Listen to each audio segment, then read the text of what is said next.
अस्सलाम वालेकुम class 6 students, कैसे हैं आप सब। क्लास 6 आज आप लोगों ने इसमें मार्फा की एग्ज़ाम की एक्सरसाइज करनी है। ये एक्सरसाइज आपने कहाँ करनी है? आपकी बुक सरीर खामा में पेज नंबर 51 पर, ठीक है। वर्क बुक नहीं है आपकी, ये कोर्स की बुक है, पेज नंबर 51। कल हमने इसमें मार्फा की 4 इकसाम को पढ़ा था। कौन कौन सी थी? इसमें अलम, इसमें ज़मीर, इसमें इशारा, इसमें मौसूल। आज हमने क्या काम करना है? बुक पे आपने ये काम करना है, ठीक है। ये पैराग्राफ आपको नज़र आ रहा है, ठीक। इस पैराग्राफ के अंदर ये इन तमाम इकसाम के वर्ड मौजूद हैं। इसमें अलम भी है, इसमें ज़मीर भी है, इशारा भी और मौसूल भी है। हमें उन वर्ड्स को सेलेक्ट करके यहाँ पे लिखना है, ठीक है। ये काम आपने अपनी उर्दू की बुक पे करना है। इसको कैसे करना है? इसको हम रीडिंग करते हैं इस पैराग्राफ की। अच्छा, यहाँ पे देखें, कायदे आज़म की जो तस्वीर नोट के कोने पर छपी थी, इसमें कायदे आज़म, इसमें अलम है। हमने पढ़ा था किसी भी शख्स का ज़ाती या उसका ख़ास नाम, वो इसमें अलम होता है। तो कायदे आज़म को हम इसमें अलम में लिख देंगे, ठीक है। अब इसमें अलम में हमने लिख दिया। इसके बाद तस्वीर जो नोट के कोने पर छपी है, इसमें जो नज़र आ रहा है आपको, जो लिखा हुआ है, तो जो है वो इसमें मौसूल है। क्या है हमारे पास? इसमें मौसूल, जो यहाँ आ जाएगा, ठीक है।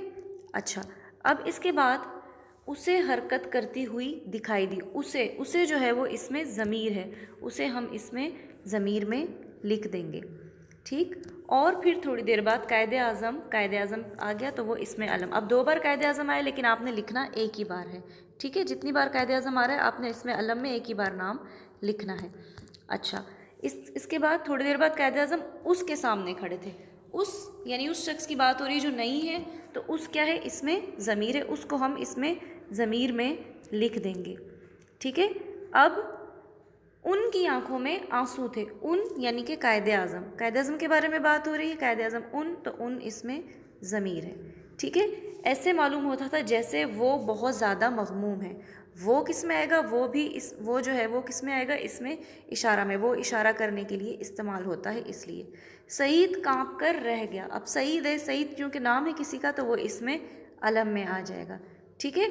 अब मैं आपको और उसे अपना जुर्म समझ आ गया, याद आ गया, ठीक है। उसे जो है वो फिर से इसमें ज़मीर में आ जाएगा, ठीक है।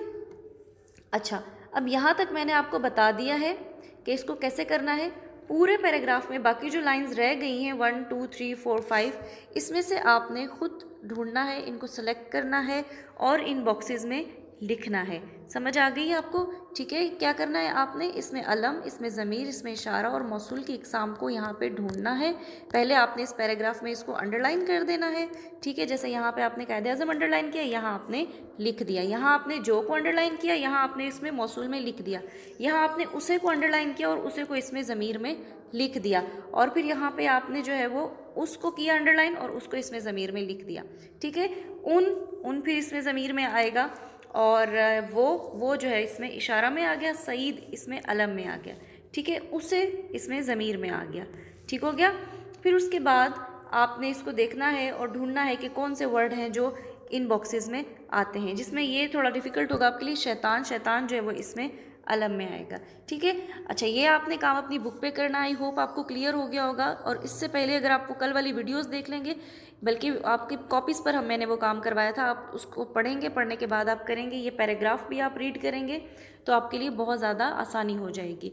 आई होप आपको समझ आ गई होंगी इसमें मार्फा की एग्ज़ाम भी, और उसको कैसे फिल करना है आपके लिए मुश्किल नहीं होगा। फिर भी जहाँ आपको मुश्किल पेश आएगी तो आप मुझसे पूछ लें, मैं आपको गाइड कर दूँगी, ठीक है।